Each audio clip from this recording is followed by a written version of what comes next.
जय श्री कृष्णा, जय श्री राम। आज हम सुनेंगे बहुत ही सुंदर प्रसंग। कर्ण को ही सबसे बड़ा दानी क्यों कहते हैं, इससे संबंधित बहुत ही सुंदर प्रसंग है। सुनते हैं। एक बार की बात है, श्री कृष्ण और अर्जुन कहीं जा रहे थे। रास्ते में अर्जुन ने श्री कृष्ण से पूछा कि प्रभु, एक जिज्ञासा है मेरे मन में, अगर आज्ञा हो तो पूछूं। श्री कृष्ण ने कहा, अर्जुन, तुम मुझसे बिना किसी हिचक कुछ भी पूछ सकते हो।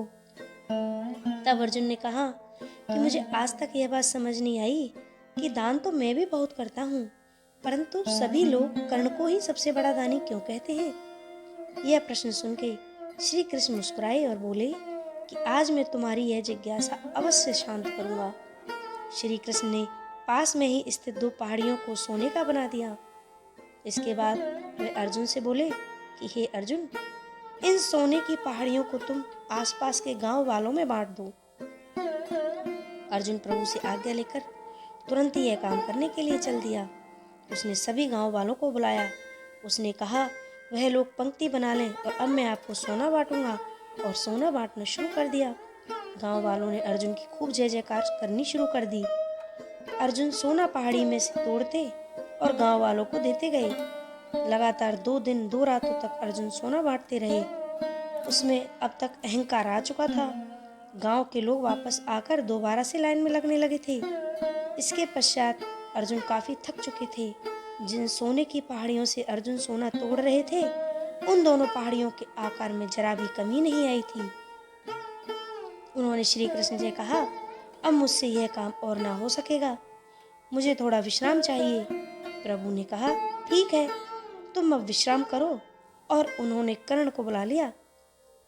उन्होंने कर्ण से कहा, इन दोनों पहाड़ियों का सोना इन गांव वालों में बांट दो। कर्ण तुरंत सोना बांटने चल दिए। उन्होंने गांव वालों को बुलाया और उनसे कहा, यह सोना आप लोगों का है, जिसको जितना सोना चाहिए वह यहाँ से ले जाए। ऐसा कहकर कर्ण वहां से चले गए।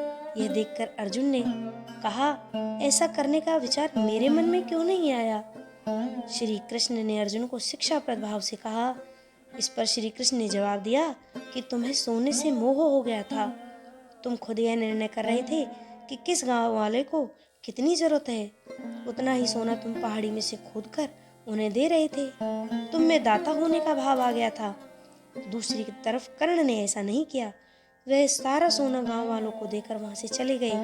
वह नहीं चाहते थे कि उनके सामने कोई उनकी जय जयकार या प्रशंसा करे। उनके पीठ पीछे भी लोग क्या कहते हैं, उससे उनको कोई फर्क नहीं पड़ता। यह उस आदमी की निशानी है जिसे आत्मज्ञान हासिल हो चुका हो। इस तरह कृष्ण ने खूबसूरत तरीके से अर्जुन के प्रश्न का उत्तर दिया। अर्जुन को भी अब अपने प्रश्न का उत्तर मिल चुका था।